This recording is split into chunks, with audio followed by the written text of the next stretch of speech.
எல்லாரும் எப்படி இருக்கீங்க? எல்லாரும் சந்தோஷமா ஆரோக்கியமாக இருப்பீங்க நம்புகிறேன். இன்றைக்கி நம்ம இந்த விலாகில் என்ன பார்க்க போகிறோம் அப்படின்னு பார்த்தீங்கன்னா, ஒரு சின்ன ஹேர் கேர் டிப்லேருந்து தான் ஆரம்பிக்க போகிறோம். ஸோ ஒரு ஹேர் கேர் டிப் அண்ட் எங்கள் குட்டீஸை வந்து பார்த்தீங்கன்னா இப்போ நம்ம ஸ்கூலுக்கு சேர்க்க போகிறோம். ஸோ ஸ்கூலுக்கு சேர்க்க போகிறதுனால அவருக்கு நிறைய ஷாப்பிங்கெல்லாம் பண்ண வேண்டியது இருக்குது. ஸோ அந்த ஷாப்பிங் பண்ண போகிறோம். ஸோ அந்த விலாகும் இந்த வீடியோவில் வரப்போகுது. அண்ட் மார்னிங் ரொட்டீன் விலாகும் சேர்த்து அதோட கண்டினியூஷனில் இந்த வீடியோவில் உங்ககிட்ட ஷேர் பண்ண போகிறேன். ஃபஸ்ட்டு எங்கள் குட்டீஸை என்ன பண்ணிட்டோம் அப்படின்னு பார்த்தீங்கன்னா, அவருக்கு ஸ்கூல் சேர்த்த பிறகு அவங்க முன்னாடியே வந்து என்னென்ன யூனிஃபார்ம் வந்து எந்தெந்த டேஸ்க்கு என்ன யூனிஃபார்ம்ங்கிறது எல்லாமே சொல்லிட்டாங்க. பட் நாங்கள் தான் ரொம்ப லேட்டாக வந்து ஷாப்பிங்க்கு கிளம்புனோம். ஸோ அதுக்கப்புறம் போயிட்டு எங்கள் குட்டீஸ்க்கு ஃபஸ்ட்டு ட்ரெஸ் எல்லாமே முதல்ல கட் பண்ணி வாங்கியாச்சு. இதுக்கப்புறம் அவருக்கு ஸ்டிச்சிங் வேலை வேறு இருக்குது. அவருக்கு வந்து ஸ்டிச்சிங்க்கு அளவுலாம் வேறு எடுத்து வேறு தைக்கணும் இல்லையா? ஸோ அதெல்லாம் ஒரு ப்ராசஸ் இருக்குது. சரி, இதெல்லாம் இவன் எப்படி அளவு கொடுக்குவான் அப்படின்லாம் தெரியாது. இப்போ தான் அவருக்கு 3 ஆக போகுது. அண்ட் 6 இயர்ஸில் தான் ஆக்சுவலாக வந்து பார்த்திங்கன்னா ஃபஸ்ட் ஸ்டாண்டர்ட் படிக்கணும். ஸோ அப்போ ஒரு ப்ரீகேஜி, எல்கேஜி, யூகேஜி பண்ணால் தான் அவருக்கு 6 வயசில் கரெக்டாக அவருக்கு வந்து ஃபஸ்ட் ஸ்டாண்டர்ட் வரும். ஸோ அதனால் என்ன பண்ணிட்டோம் அப்படின்னு பார்த்திங்கன்னா, இங்கே நாங்கள் இப்போ எங்களுக்கு கொஞ்சம் பக்கத்துலேயே இருந்தால் பெட்டர்னு சொல்லி தான் நாங்கள் ஸ்கூல் நியர்பையில் இப்போதைக்கும் பார்த்துருக்கோம். ஏன்னா சின்ன குழந்தைங்கிறதுனால சும்மா ஹாஃப் டே மட்டும்தான். அதனால் 2 எல்கேஜியாக சரி ஃபஸ்ட்டு ஒரு எல்கேஜியை போட்டுக்கலாம் அப்படின்னு சொல்லிட்டு இப்போ எல்கேஜியை தான் போட்டிருக்கோம். இன்னொரு வாட்டியும் ஒரு எல்கேஜி போட்டுக்கலாம் அப்படின்ட்டு. அண்டு நாங்கள் இப்போ அதை தான் முடிவு பண்ணி இப்போ எல்லாம் ட்ரெஸ்லாம் முதல்ல பர்ச்சேஸ்லாம் பண்ணியாச்சு. பண்ணிவிட்டு கீழே வரப்போ அவருக்கு எப்படியும் லஞ்ச் பாக்ஸ் இல்லைனாலும் அட்லீஸ்ட் ஸ்நாக்ஸ் வச்சு கொடுக்கறதுக்காக டிஃபன் பாக்ஸ் தேவை இல்லையா? ஸோ அதுக்காக வந்து டிஃபன் பாக்ஸ் போய் பர்ச்சேஸ் பண்ணுறது பார்த்தோம். இங்கே பார்த்தீங்கன்னா எல்லாமே ஓவர் காஸ்ட்லிங்க. இதை போய் பார்க்குறப்ப எனக்கு மட்டும்தான் அது காஸ்ட்லியாக தெரிஞ்சுதா இல்லை எல்லாருக்குமே அப்படியான்னு தெரியல. முன்னாடிலாம் டிஃபன் பாக்ஸ்லாம் ரொம்ப கம்மி ரேட்டில் இருக்கும். இப்போல்லாம் 300க்கு குறைச்சி எந்த ஒரு டிஃபன் பாக்ஸுமே இல்லை. இப்போ இந்த டிஃபன் பாக்ஸ் பார்த்தீங்கன்னா உங்களுக்கே தெரியும். நான் ஒவ்வொரு இடத்துலையுமே நான் உங்களுக்கு ப்ரைஸ் அதில் காட்டியிருப்பேன். ஸ்க்ரீனில் பார்த்தீங்கன்னா உங்களுக்கே தெரியும். ஸோ கேட்டால் இதெல்லாம் பிராண்டட் அதனால எப்படி அப்படின்னு சொன்னாங்க. சரி இது பார்த்தாதுன்னு வாட்டர் பாட்டில் பார்த்தா வாட்டர் பாட்டிலுமே எல்லாமே அந்த காஸ்ட்டில் தான் இருக்குது. ஒன்றும் கூட கம்மியாக இந்த குறைவாக இல்லை. பட் இது எல்லாமே பட் ஆனால் கொஞ்சம் குவாலிட்டி வைஸ் உண்மையாக சொல்ல போனால் நல்லாவே இருந்துச்சு. பார்த்தீங்கன்னா இந்த 410 இந்த வாட்டர் பாட்டில். பட் எனக்கு பார்க்குறதுக்கு அந்த கலரும் நல்லா இருந்துச்சு, குவாலிட்டி வைஸும் நல்லா இருந்தது. அவருக்கு குட்டீஸ்க்கும் பிடிக்கும்னு சொல்லிட்டு சரின்ட்டு இந்த வாட்டர் பாட்டிலே நாங்கள் பர்ச்சேஸ் பண்ணியாச்சு. ஸோ லஞ்ச் பேக்குக்கு இப்போ அடுத்து லஞ்ச் பேக் வேறு வாங்க போகணும். அண்ட் அவருக்கு வந்து ஸ்கூல் பேக்கும் வாங்கணும் அப்படின்னு சொல்லிட்டு பேக்குக்குனே தனி ஒரு கடை இருக்கும் இல்லையா? ஸோ அந்த கடைக்கு போய் வாங்கிடலாம் அப்படின்னு சொல்லிட்டு தான் நாங்கள் அந்த கடைக்கு அடுத்து நாங்கள் போனோம். குமரன் நினைக்கிறேன், ஆமாம், ஸ்ரீ குமரன் ஸ்டோர்ஸ்ன்னு சொல்லிட்டு ஒரு பேக் ஷாப் இருந்துச்சு. ஸோ அங்கே ஃபுல்லாகவே இந்த ஸ்கூல் பேக், லஞ்ச் பேக் இதெல்லாம் தான். ஸோ அங்கே போய் வாங்கலான்ட்டு போனோம். போகிற வழியில் வந்து பார்த்திங்கன்னா அங்கே வந்து நெல்லிக்காய், நாவல் பழம்லாம் வந்து வித்துட்டு இருந்தாங்க. சரி நாவல் பழம் வாங்குவோம் அப்படின்னு சொல்லிட்டு ரொம்ப நேரம் எங்களுக்கு முன்னாடி இருக்கிற எல்லாருக்கும் கொடுத்துட்டே இருந்தாங்க. நாங்கள் மட்டும் வெயிட் பண்ணிகிட்டே இருந்தோமா. சரி ரொம்ப அப்புறம் அவரே வந்து நீங்கள் எங்களுக்கு ரொம்ப நேரம் ஃபஸ்ட்டு வந்துட்டு ரொம்ப நேரம் வெயிட் பண்ணிட்டீங்க, அதனால் உங்களுக்கு பார்த்து ஒன்று ஒன்றா பொறுக்கி போடுறேன் அப்படின்னு சொல்லிட்டு ஒன்று ஒன்றா பொறுக்கி கரெக்டாக நல்ல பழமாக எடுத்து அவர் போட்டு கொடுத்தாரு. அப்புறம் இந்த ஷாப்புக்கு போய் நாங்கள் பேக் பர்ச்சேஸ் பண்ணோம். எங்கள் குட்டீஸ்க்கு ஸ்பைடர்மேன்னா ரொம்ப பிடிக்கும். அதே மாதிரி ஸ்பைடர்மேன் பேக் ஒன்று போய் எடுத்து போட்டாங்க. அதை பார்த்ததுக்கு பிறகு வேறு எந்த பேக்குமே அவர் பார்க்கல. இதை பார்க்குறப்ப எனக்கு எங்கள் சின்ன வயசு எனக்குமே அப்படி தான். எனக்கு ஒரு ஷோ இது பிடிச்சிச்சுன்னா திருப்பி அது வேறு இதே நான் எடுக்கவே மாட்டேன், வேறு தான் நான் பார்க்கக்கூட மாட்டேன். அதே மாதிரி என் குட்டீஸ் என்ன பண்ணுறாரு அப்படின்னா, இப்போ இந்த பேக்கை பார்த்துட்டு இதுக்கப்புறம் வேறு எந்த பேக்குமே அவர் பார்க்கல. எதை எடுத்து கொடுத்தாலும் தட்டி விட்டார், எனக்கு இதுதான் வேணும் அப்படின்னு சொல்லிட்டு. இதை வேண்டான்னு வேறு தான் நம்மளே போய் பார்த்தா கூட நீங்கள் பார்க்கக்கூடாதுன்னு சொல்லி அவ்வளோதான் ஸ்ட்ரிக்டாக இதுதான் வேணும்னு சொல்லிட்டு இந்த பேக் தான் வாங்கினார். அதே மாதிரி லஞ்ச் பேக் பார்க்க போனோம். ஸோ லஞ்ச் பேக்லேயும் பார்த்தீங்கன்னா நிறைய வெரைட்டி சூப்பராக இருந்துச்சு. அதில் வந்து பார்த்தீங்கன்னா கொஞ்சம் ஒரு செலக்டடாக ஒன்று எடுத்தோம். அப்புறம் எங்களோட டிஃபன் பாக்ஸு அண்ட் பேகு இது எல்லாத்தையுமே அந்த வாட்டர் பாட்டிலாம் ஃபிக்ஸ் பண்ணுற மாதிரி கரெக்டான சைஸில் இருக்கா அப்படின்னு சொல்லி வச்சே பார்த்தோம். அண்ட் கரெக்டாக அதுக்கு தகுந்த மாதிரி ஒரு லஞ்ச் பேக்குமே செலக்ட் பண்ணியாச்சு. ஸோ இப்படி தான் எங்கள் குட்டீஸோட ஷாப்பிங் வந்து நடந்தது. குட்டி ஸ்கூலுக்கான ஷாப்பிங் இப்படி தான் போச்சு. அண்ட் அடுத்ததாக இப்போ நான் வந்து உங்களுக்கு கண்டிப்பாக ஹேர் கேர் டிப்ஸ் சொல்லிடுறேன்.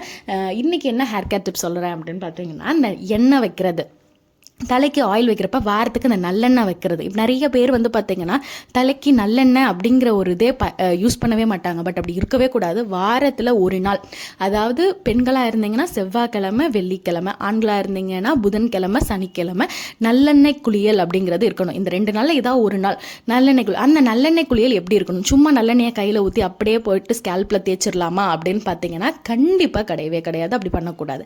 பிகாஸ் நம்மளுடைய ஸ்கேல்பில் போஸ் வந்து மூலியமாக தான் நம்ம போடுற எண்ணெய் வந்து பெனிட்ரேட் ஆகும், உள்ளார ஊடுருவும். ஸோ அப்படி இருக்கிறப்ப அதில் லைட்டாவது ஒரு மிதமான ஒரு சூடு இருக்கணும். ஸோ அப்படி அந்த சூடு இருந்தால் மட்டும்தான் அது உங்களுக்கு நீங்கள் போடுற எண்ணெய்க்கு கொஞ்சமாவது யூஸ் இருக்கும்.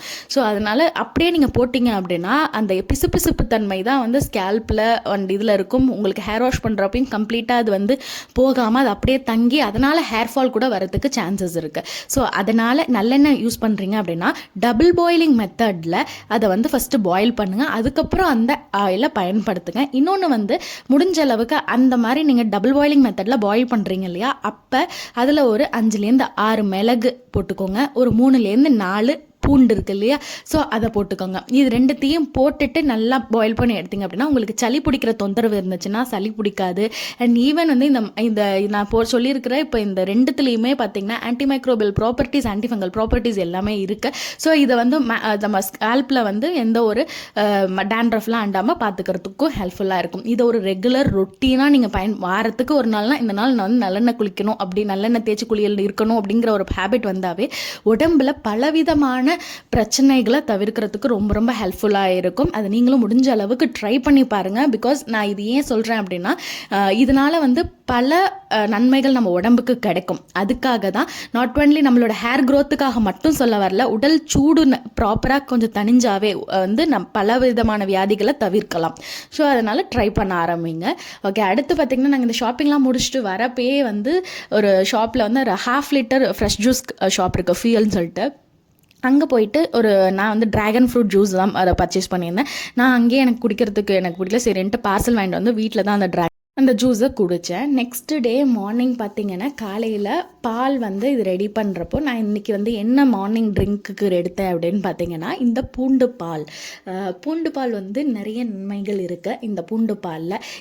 அண்ட் என்னடா நிறைய யூசஸாக சொல்கிறேன்னு கூட ஒரு vlog-ஆ இருந்தால் கூட என்னால் முடிஞ்ச அளவுக்கு ஒரு 1-2 டிப் வந்து உங்கள் எல்லாருக்கும் தெரிய வர உங்களுக்கெல்லாம் பயன்படணும் அப்படிங்கிறதுனால தான் என்னுடைய விலாக் வீடியோ எல்லாத்துலேயுமே டிப்ஸோடு உங்களுக்கு வந்து நான் இந்த விலாகை வந்து கண்டினியூ பண்ணிகிட்ருக்கேன். இது உங்களுக்கு பிடிச்சிருக்காங்கிறத மறக்காமல் கமெண்ட் பண்ணுங்கள். இந்த டிப்ஸ் எல்லாம் உங்களுக்கு பயனுள்ளதாக இருக்காங்கிறதையும் கமெண்ட் பண்ணுங்கள். சரி, இந்த பூண்டு பால் பொறுத்தவரை இது எப்படி பண்ணணும் அப்படின்னு பார்த்தீங்கன்னா, இப்போ நீங்கள் பால் வந்து ஒரு ரேஷியோவில் எடுக்கிறீங்க அப்படின்னா அதில் 3-4 பங்கு அளவுக்கு தண்ணி நல்லாவே ஊற்றணும். அதில் பால் நிறையா கூட தண்ணி தான் நிறையா இருக்கணும். ஸோ 1:4 ரேஷியோ அந்த அளவுக்கு நீங்கள் வந்து தண்ணி எடுத்துகிட்டு நல்லா வந்து இதை வந்து பாயில் பண்ணிக்கணும். பாயில் பண்ண பிறகு ஒரு 7-8 பூண்டை தோலை உரிச்சிட்டு அந்த பூண்டை அதில் போட்டு நல்லா பாயில் பண்ணுங்க. பாயில் ஆன பிறகு இந்த பூண்டு பாலை நம்ம ரெகுலராக சாப்பிட்டுட்டு வரோம். ரெகுலராக இல்லைனாலும் பரவாயில்ல, வாரத்தில் ஒரு 2 நாள் அந்த மாதிரி நீங்கள் வந்து இந்த பூண்டு பால் குடிச்சிட்டு வந்தீங்க அப்படின்னா பாடியில் தேவையில்லாத கெட்ட கொழுப்பு இருக்கு இல்லையா, ஸோ அந்த கெட்ட கொழுப்பை கரைக்கிறதுக்கு ஹெல்ப் பண்ணும். எஸ்பெஷலாக இந்த கொலஸ்ட்ரால்லாம் அதிகமாக இருக்குது அப்படின்ட்டு சில பேருக்கு ரிப்போர்ட்ஸ் இருக்கும். அதனால் நிறைய மாத்திரை மருந்தெல்லாம் சாப்பிடுவீங்க. இதெல்லாம் ஒரு சின்ன டிப்பாக வீட்லேயே நீங்கள் வந்து ஹோம் ரெமெடியாக நீங்கள் இதெல்லாம் ஃபாலோ பண்ணிக்கலாம். ஸோ கொலஸ்ட்ராலை குறைக்கிறதுக்கு வந்து இந்த பூண்டு பால் ரொம்ப ஹெல்ப்ஃபுல்லாக இருக்கும். உங்கள் இருதயத்தை ஆரோக்கியமாக வைக்கிறதுக்கும் இந்த பூண்டு பால் ரொம்ப உதவியாக இருக்கும். பட் இதில் முக்கியமான ஒரு விஷயம், பால் வந்து ரொம்ப ரொம்ப ரொம்ப தண்ணியாக தான் நம்ம வந்து இதில் காய்ச்சணும். திக்கான பால் எடுக்கவே கூடாது. அதாவது ஒரு 1:4 ரேஷியோ அப்படின்னு வச்சுக்கோங்களேன். அந்த 4ங்கிறது வந்து தண்ணி தான் நிறைய இருக்கணும், 1ங்கிறது அந்த பால். ஸோ அந்த மாதிரி ஒரு ரேஷியோவில் நீங்கள் வச்சுட்டு தான் இந்த பூண்டு பால் ரெடி பண்ணி சாப்பிடணும். வாரத்துக்கு 2 டைமாவது ட்ரை பண்ணி பாருங்கள். அண்ட் அடுத்தது பார்த்தீங்கன்னா மார்னிங்க்கு பிரேக்ஃபாஸ்ட் நான் என்ன ரெடி பண்ணியிருந்தேன் அப்படின்னா, அன்றைக்கி கொஞ்சம் சரி எப்போதும் போல் இது வேண்டாம், மாவு வேண்டாம் அப்படின்னு சொல்லிட்டு மாவு தோசை வேண்டாம் அப்படின்ட்டு இது வந்து கொஞ்சம் ரவையும் அண்ட் இடியாப்ப மாவு இருக்கு இல்லையா, ஸோ இடியாப்ப மாவு ஒரு கப் எடுத்துக்கிட்டேன் அப்படின்னா ஒரு 3 டேபிள் ஸ்பூன் அளவுக்கு ரவை எடுத்துக்கிட்டேன்.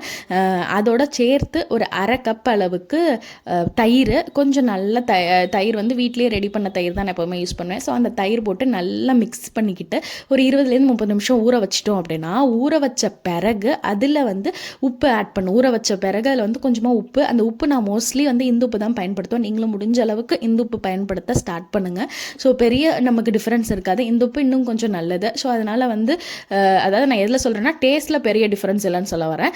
அண்ட் நீங்கள் இந்த இந்துப்பு ட்ரை பண்ணுங்கள். நான் இந்த இந்துப்பு தான் இன்றைக்கி யூஸ் பண்ணேன். ஸோ இந்துப்பு போட்டு நல்லா மிக்ஸ் பண்ணிவிட்டு அதுக்கப்புறம் அதில் தோசை வார்க்க வேண்டியதான், அவ்வளோதான், முடிஞ்சிருச்சு. இது காலைல மார்னிங் பிரேக்ஃபாஸ்ட்டுக்கு இந்த தோசை தான் ரெடி பண்ணியிருந்தேன்.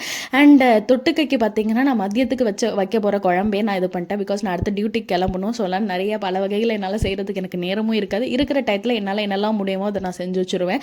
ஸோ கொண்டக்கடலை, கருப்பு கொண்டக்கடலை வந்து நான் நைட்டே ஊற வச்சிட்டதுனால ஸோ அதை ஃபஸ்ட்டு பாயில் பண்ணிட்டேன் ஒரு பக்கம். ஸோ அந்த புளிக்குழம்பு மாதிரி கொண்டக்கடலை போட்டு கருப்பு கொண்டக்கடலை போட்டு புளிக்குழம்பா போலையா, ஸோ அதுக்கு தான் இது பண்ணுவேன். இது வந்து பார்த்திங்கன்னா இந்த வடகம் வந்து அம்மா எனக்கு வீட்டிலேருந்து கொடுத்து விட்டுருந்தாங்க. ஸோ அந்த வடகம் தான் நான் இதுக்கு யூஸ் பண்ணியிருந்தேன். ஃபஸ்ட் புளிக்குழம்பு இதனால நல்லெண்ணெய் தான் சூப்பராக இருக்கும். ஸோ நல்லெண்ணெயை ஊற்றி இந்த வடகத்தெல்லாம் போட்டுட்டு அதில் வந்து வெங்காயம், தக்காளி, கருவேப்பிலை, இதெல்லாம் பூண்டு, முக்கியமாக பூண்டு அதையும் சேர்த்து ஆட் பண்ணி நல்லா மிக்ஸ் பண்ணிவிட்டு இதில் வந்து கொஞ்சம் பெருங்காயத்தூள் சேர்த்து ஆட் பண்ணிக்கோங்க. நல்லா இதெல்லாம் வதங்கி வந்த பிறகு புளி தண்ணி நல்லா கரைச்சி ஊற்றிருக்கேன். ஸோ அந்த புளி தண்ணியும் ஊற்றி அந்த சுண்டலையும் போட்டு நல்லா நீங்கள் வந்து கொஞ்சம் கொதிக்க விடணும். நிறைய பேர் என்ன பண்ணுவாங்க அப்படின்னா, புளி தண்ணியிலேயே வந்து உப்பு அண்ட் மசாலாஸ் எல்லாத்தையுமே குழம்பு தூளி தனித்தூள் எல்லாத்தையும் கலக்கிட்டு அதோட தான் ஊற்றுவாங்க. நான் என்ன பண்ணுவேன் அப்படின்னா, புளி தனியாக தான் கரைப்பேன். ஸோ அதனால் அந்த உப்பு மட்டும் போட்டு தனியாக கரைச்சிடுவேன். ஸோ அதை மட்டும் போட்டுட்டு ஃபஸ்ட்டு புளி தண்ணி ஊற்றிட்டு அதுக்கப்புறமா தான் அந்த மசாலாஸ் மட்டும், அதாவது வெறும் மிளகாய்த்தூள் 1 டீஸ்பூன் அப்படின்னா குழம்புத்தூள் 2 டீஸ்பூன் அளவுக்கு ஆட் பண்ணிப்பேன். இது கரெக்டாக இருக்கும். இந்த ரேஷியோஸ் கொஞ்சம் டேஸ்ட் வைஸ் காரம் வைஸ் எல்லாமே கரெக்டாக இருக்கும்.